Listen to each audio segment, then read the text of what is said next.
ঠিক অনুরূপভাবে যুবকদের মাঝে আরও যে সমস্ত ফিতনাগুলি কাজ করে সেগুলির মধ্যে যেমন দাজ্জালের বিষয় নিয়ে বেশি চিন্তা করা, ইমাম মাহদী নিয়ে বেশি চিন্তা করা, এই জাতীয় জিনিস নিয়ে বেশি চিন্তা করা এটিও একটি ফিতনার কারণ। কারণ নবী সাল্লাল্লাহু আলাইহি ওয়াসাল্লাম এগুলির বিষয়ে সব স্পষ্ট করে দিয়েছেন। সুতরাং এগুলিকে বেশি চিন্তা করে একদিকে সেই সুন্নাহ অনুযায়ী যথাযথ সমাধান না নিয়ে নিজের খেয়াল খুশি মতো আবেগ মতো কিছু দলিল সেট করে জিনিসগুলিকে যখন বোঝার চেষ্টা করে, যার ফলে সিরাতে মুস্তাকিম থেকে বিচ্যুত হয়ে যায়, অথচ নিজেদেরকে ভাবে যে সেই হলো বড় ধার্মিক, বড় ইসলাম বোঝে, সেই হলো বড় ইসলামপন্থী, আর অন্যরা নাকি অনেক ভুলের মধ্যে রয়েছে। লা হাওলা ওয়ালা কুওয়াতা ইল্লা বিল্লাহ।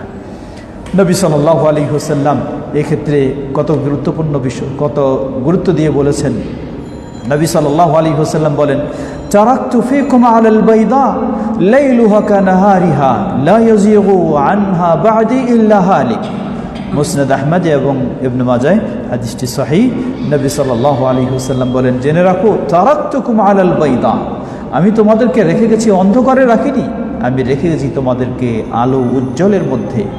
লাইলুহা কানাহারিহা, যেই উজ্জ্বলতা হলো এমন রাত দিন উভয় যেন সমান, কখনো অন্ধকার কখনো আলো, এমন দিনের মধ্যে আমি তোমাদেরকে রাখিনি। আমি সেই দিনের মধ্যে রেখেছি যেই দিনে সব সময় যেন উজ্জ্বল আলো। লা ইয়াযিগু আনহা বা'দি ইল্লা হালিক, এই দিন থেকে, এই সঠিক সিরাতে মুস্তাকিম থেকে পথভ্রষ্ট হবে কেবলমাত্র যে নিজেকে ধ্বংসের দিকে ঠেলে দেয়, আর সেটি হলো নবী সাল্লাল্লাহু আলাইহি ওয়াসাল্লাম এর হাদিসকে, তার সুন্নাহকে যথাযথ অনুসরণ না করার কারণে। তিনি একইভাবে আবার বলেছেন, ইন্নী কাদ তারাকতু ফীকুম মা ইন তামাসসাকতুম বিহি লাম তাদিল্লু আবাদা কিতাবাল্লাহ ওয়া সুন্নাতে নবী। তোমাদের মাঝে আমি রেখে গেলাম দুটি জিনিস, যতক্ষণ পর্যন্ত তোমরা আঁকড়ে ধরবে কখনো পথভ্রষ্ট হবে না। একটি হলো কিতাবুল্লাহ, আল্লাহর কিতাব, আর একটি হলো নবী সাল্লাল্লাহু আলাইহি ওয়াসাল্লামের সুন্নাহ। সুপ্রিয় দর্শক শ্রোতা, সুতরাং একজন মানুষ যদি সঠিকভাবে ইসলামের উপরে অটল থাকতে চায়, সিরাতে মুস্তাকিমে তার জীবনটাকে অতিবাহিত করতে চায়, বিচ্যুত হতে মুক্ত হতে চায়, তাহলে তার এই দুটি বিষয়ের মনে রাখতে হবে। এই বিচ্যুত হওয়ার কারণ হলো কোরআনকে বর্জন করা, কোরআনকে না মানা, ঠিক তেমনইভাবে কোরআনের চর্চা না করা, কোরআন নিয়ে গবেষণা না করা, অনুরূপভাবে নবী সাল্লাল্লাহু আলাইহি ওয়াসাল্লামের হাদিসকে, সুন্নাহকে সেভাবে গ্রহণ না করা। অতএব আসুন আমরা চেষ্টা করব, বিশেষ করে যুব সমাজকে আমরা সেভাবেই বলবো যে কোরআন এবং সুন্নাহ বাদ দিয়ে কেউ যদি ইসলামের চিন্তা করে আবেগী হয়ে, তাহলে নিশ্চয়ই সে এটি একটি ভ্রান্ত চিন্তা ছাড়া কিছুই নয়।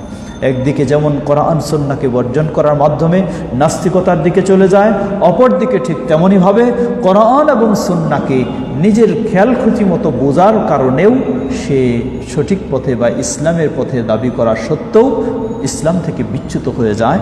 আগামীকালকেই যে কারণটি আমরা আলোচনা করব, আজকে সেটি সময় হবে না, তা হচ্ছে কোরআন এবং সুন্নাহকে কিভাবে বুঝতে হবে। না বুঝলে এটিও একটি বিচ্যুত হওয়ার বড় কারণ হতে পারে। সুপ্রিয় দর্শক শ্রোতা, আসুন লেখক হাফিজাহুল্লাহ তিনি কিছু বিষয় উল্লেখ করেছেন যে এই দুটি কারণ, এ থেকে আমাদের প্রতিকারের উপায় কি, এই দুটি কারণের বিচ্যুত হওয়ার যে উপায় কি। তিনি বলছেন যে এই বিচ্যুত হওয়ার, এই দুই কারণের মাধ্যমে বিচ্যুত হওয়া থেকে মুক্ত হওয়ার উপায় হলো, এর প্রতিকার হলো আমাদের সন্তানদেরকে, বিশেষ করে যুবশ্রেণীকে, অভিভাবকদের দায়িত্ব, শিক্ষকদের দায়িত্ব, তাদেরকে বেশি বেশি কোরআন এবং রাসূল সাল্লাল্লাহু আলাইহি ওয়াসাল্লামের হাদিসের সাথে সম্পৃক্ত করা, কোরআন এবং সুন্নাহর প্রতি তাদেরকে উদ্বুদ্ধ করা। এর অর্থ শুধু এতটুকুই নয়, কাউকে কোরআন সুন্নাহ শিক্ষায় শিক্ষিত করে আপনি বড় আলেম বানাবেন, এমনটাই শুধু সকলকে করতে হবে এমন নয়। আপনার ছেলে ডাক্তার হতে পারে, অসুবিধা নেই, কিন্তু তাকে কোরআন এবং সুন্নাহর সাথে সম্পৃক্ত করে রাখবেন, তাহলে নিশ্চয়ই সে দুনিয়ারও ডাক্তার হবে এবং আখিরাতেও সে সফল হবে। সে সঠিক পথ থেকে, দিন থেকে কখনো বিচ্যুত হবে না। না হলে দেখবেন বহু ডাক্তার কোরআন এবং সুন্নাহর সাথে সম্পর্ক ছিন্ন হওয়ার কারণে সে নাস্তিকতার দিকে চলে গেছে, মনে করে সব কিছু এমনি এমনিই হয়, আল্লাহ রাব্বুল আলামিনের পক্ষ থেকে নয়।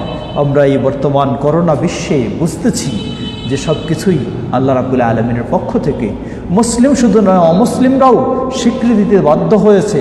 তাদের শত চেষ্টা প্রচেষ্টা থাকা সত্ত্বেও তারা কখনো কোলাতে পারছে না, কারণ প্রয়োজন এখানে একমাত্র হাত সেই আল্লাহ সুবহানাহু ওয়া তাআলার।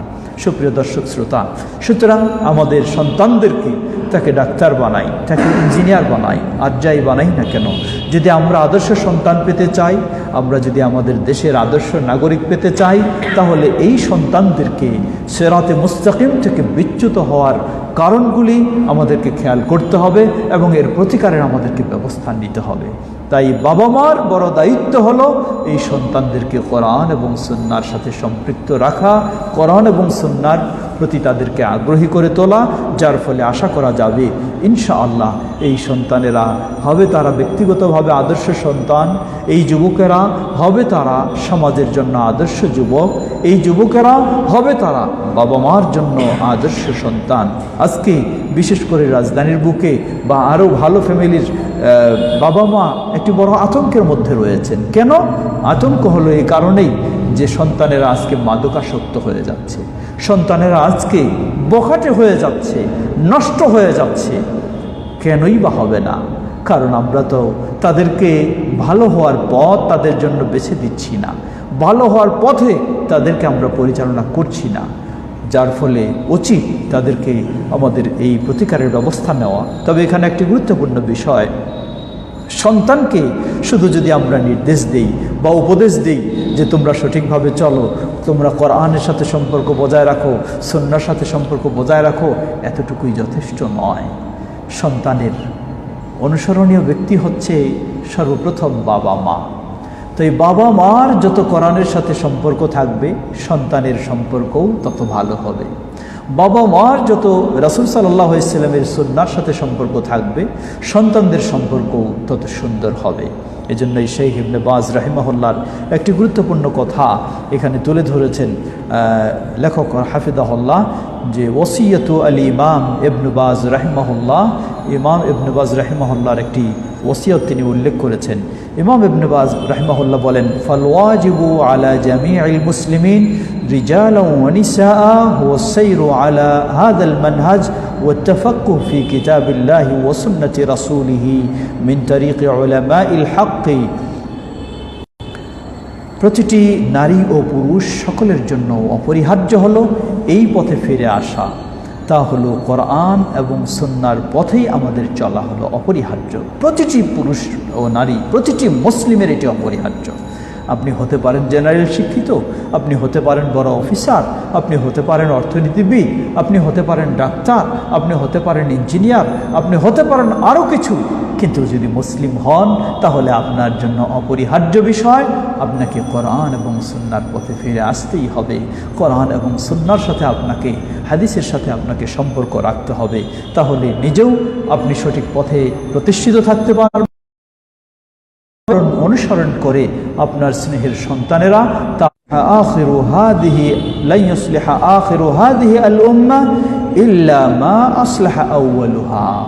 এই উম্মতের প্রথম পর্যায়ের মানুষেরা, এই উম্মতের প্রথম স্তরের প্রথম পর্যায়ের মানুষেরা, তারা যেভাবে নিজেদেরকে সুন্দর করেছিলেন, সেই পন্থা অবলম্বন না করলে এই উম্মতের শেষ পর্যায়ের পরবর্তী প্রজন্মের মানুষেরা কখনো তারা নিজেদেরকে সুন্দর করতে পারবে না।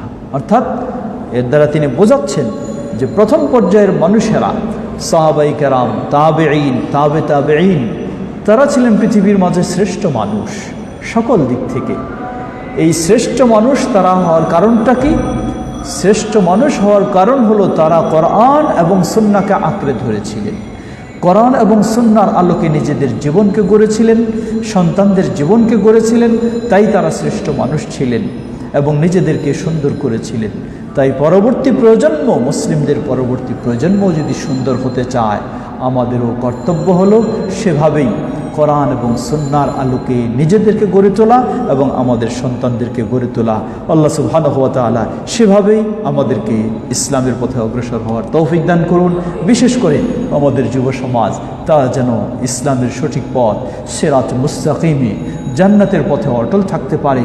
এই জন্য কোরআন ও সুন্নাহকে যেভাবে আঁকড়ে ধরা প্রয়োজন সেভাবেই আঁকড়ে ধরতে হবে তাদেরকে। সেই পরামর্শই আমরা দেব এবং যুবকদের, যুব সমাজের অভিভাবক যারা, তাদেরকেও আমরা সেই কথা স্মরণ করে দেব। আল্লাহ আমাদের সবাইকে সেই কোরআন সুন্নাহর পথেই অগ্রসর হওয়ার তৌফিক দান করুন। ওয়া আখিরু দাওয়ানা আলহামদুলিল্লাহি রাব্বিল আলামিন।